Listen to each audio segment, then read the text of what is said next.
Day 903 of the Ukrainian War Map, also known as the Russo-Ukrainian War. Juzzie here, and today is another update as I take a simplified and down-to-earth approach to some of the most important happenings on the ground in Ukraine. So starting off, we'll take a look at those Russian losses, as currently Russia sits on more than 594,000 military personnel losses, representing an additional 1,240 in the past day.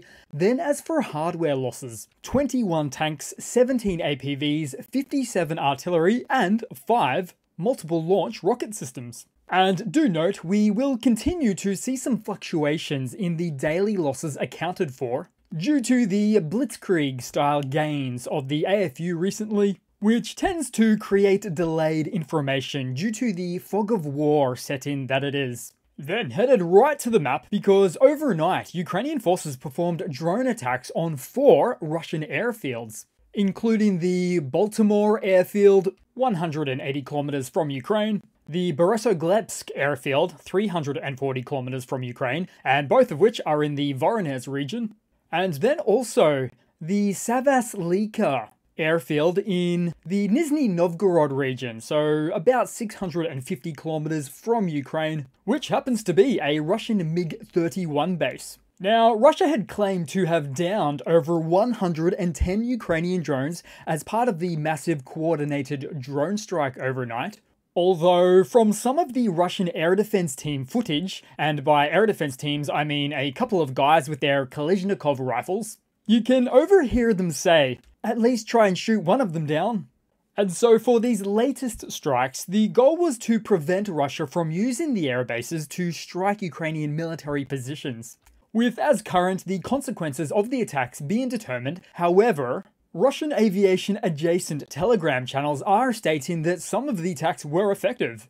This Telegram's sober assessment was also that the issue persists for Russia, whereby the farther out an airfield is from the front lines, the less air defenses it has to rely on. As he had also stated that just 1 or 2 Pantsir anti-air systems for defense is insufficient, with many airfields hoping for luck to survive. I'm sure the head of Ukraine's defense intelligence would have enjoyed reading that.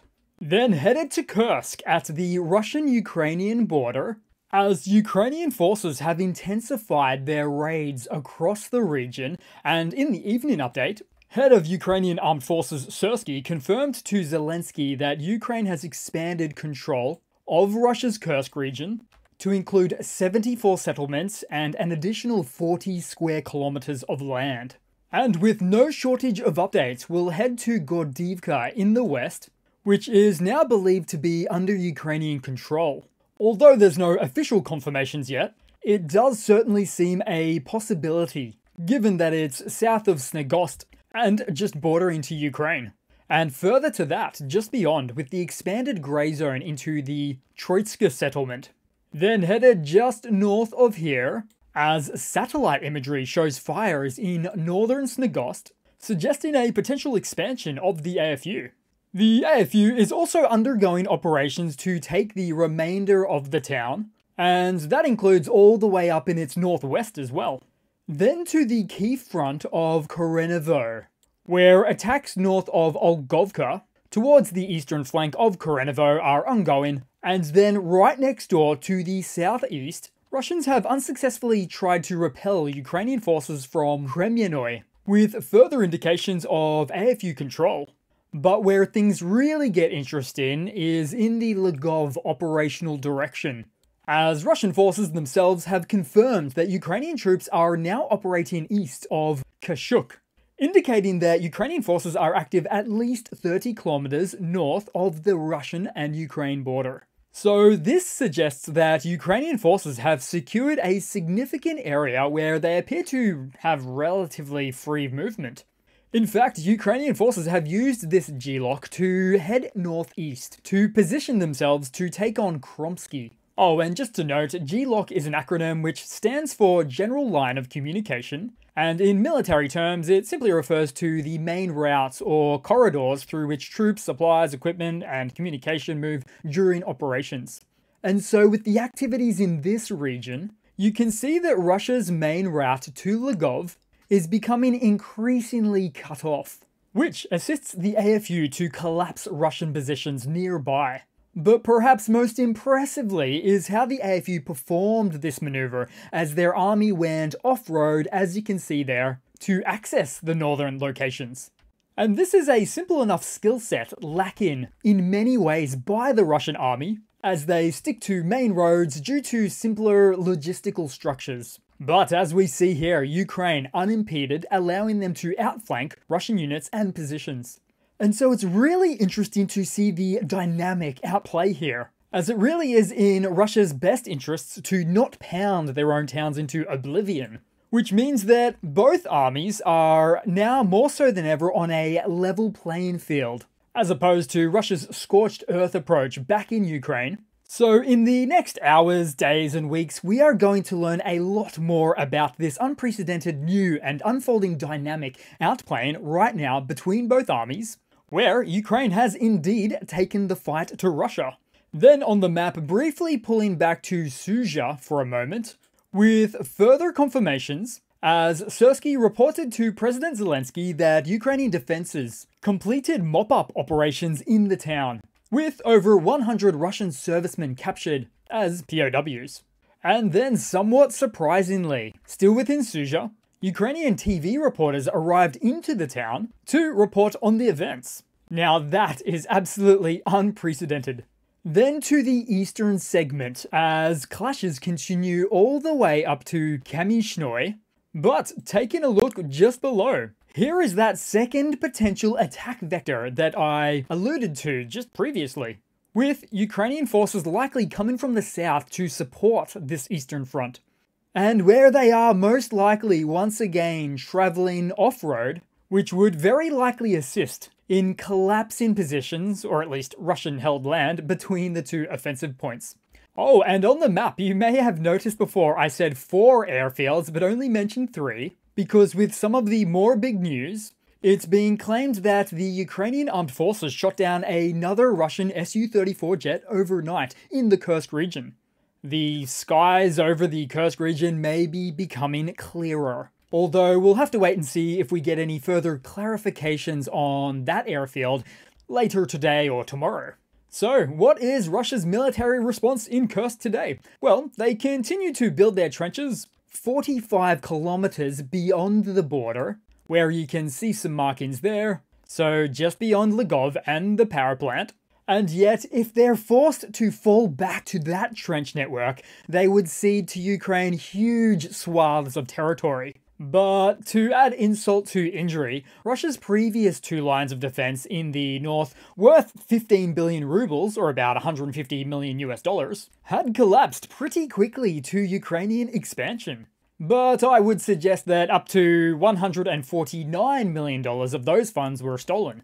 But we also became aware of further Russian responses, where Russia is in a mad dash to pull troops out of other regions to send to Russia's Kursk fiasco, including now redeploying some of its units from the Zaporizhia and Kherson regions. But then add to that, Russian independent media outlet Agentstvo reports of Russian generals sending conscripts from Finland-adjacent Murmansk, with these now newly minted soldiers reportedly only having 1 month experience within their army, and going to the battles in Kursk despite Putin's promise not to send conscripts to war, or the special military operation, whatever he chooses to call it these days.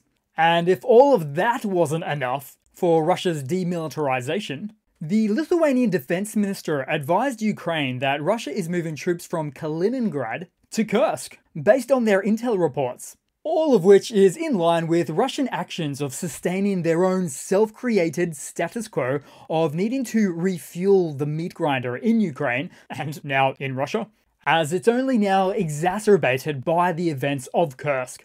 Oh, and since we can also see it on the map, Belarus claims it will be transferring to Russia some of the military equipment from operating units of the Belarusian army. Although how much, when, and what type of equipment remains to be seen. In fact, Russia already siphoned off a great deal of military hardware of all types from Belarus, right at the time when the Russian army had to pull back from Kharkiv and Kherson, after realizing that their invasion wasn't going according to plan.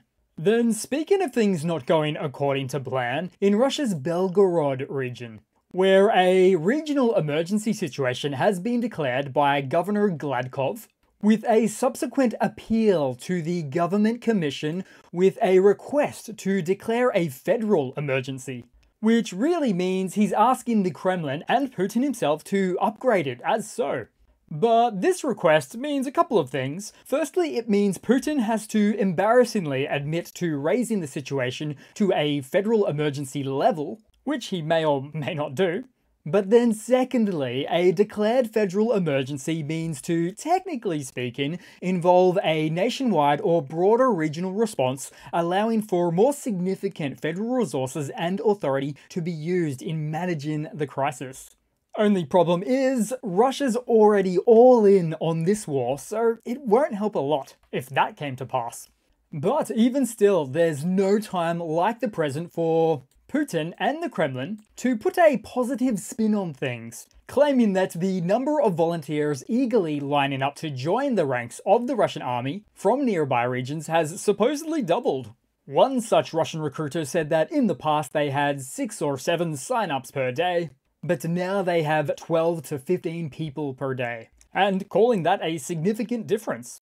Now, technically it is double, but double of not a lot is not a lot. Meanwhile, I was expecting them to say 1,000 per day, which is what they would more likely need. And the only thing I wonder is if the new recruits realize yet that they have to purchase their own equipment with their sign-up bonuses. Probably not. And moving far away from here into Moscow, as paranoid Putin is reportedly beefing up security measures in Moscow and the Kremlin due to the perceived threat of infiltration or sabotage groups, with Russian media reporting police reinforcement setups, partially blocking roads and highways with KAMAZ trucks, with special forces hiding right behind them. So that's a bit strange. Kursk is in the other direction.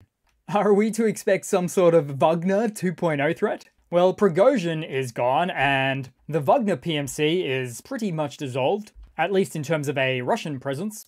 But there has been rumors of a Putin overthrow by many members of the Russian Parliament State Duma, who have said to have banded together in disgust with what Putin has brought on to the country. Now, these sorts of notions capture the imagination, but take this all with a grain of salt if you will. But there's clearly some paranoia going on here. And Putin has made such a feat of his own removal very difficult to do from a legality standpoint. That's what autocrats do. Consolidate power. But perhaps the group of political figures that have banded together in their upset for Putler might just want to forego some legalities and as a group physically pick up and carry Putin to a jail cell, and then decide on the legalities afterwards. Now, hypotheticals like these can be pretty far-fetched, but the most drastic of changes can happen overnight or in an instant. Then headed across to a bit of lighter news today, as despite being the target of the largest military invasion since World War II, Ukraine managed to place 21st in overall performance at the Paris Olympics, securing 3 golds, 5 silvers, and 4 bronze medals. Not bad out of 84 countries participating. Then headed across to a couple of funnies today, with the first one similar to that of yesterday, so Ukrainian soldiers are continuing to leave reviews on restaurants in Kursk online. They're actually getting out of control now, but here's a few I like. So one goes, me and 2,000 of my colleagues, perhaps referring to a regiment, are coming from Ukraine and would like to book a dinner table. Also, do you have plenty of free parking? We bring a lot of cars with us. Which is not actually a review, where they gave a 1-star rating as well. Another one said, no service, no staff. But perhaps this one takes the cake. A review for a plumbing warehouse by a soldier who said, I was surprised by the number of toilets in the store and even found one of my own. I would think that he took a dump in the toilets right there. And there's a lot more than that too, as the Ukrainian soldiers are having a bit of fun there. But then in the same spirit, we see a brief moment of downtime by these Ukrainian soldiers after taking control of this Russian army command post in Russia's Kursk region. If only Russia's Igor Girkin wasn't stuck in his Russian jail cell right now for criticizing the failures of the Russian army, then he would be having the biggest case of I told you so right now. So that's it for today, guys. Thanks again for watching. Please continue to like and comment. Thanks for my existing crew hanging around. I know many of you by name, or screen name, and thanks for anybody new coming along for the ride, and I do hope to see all of you guys there in the next one. Cheers!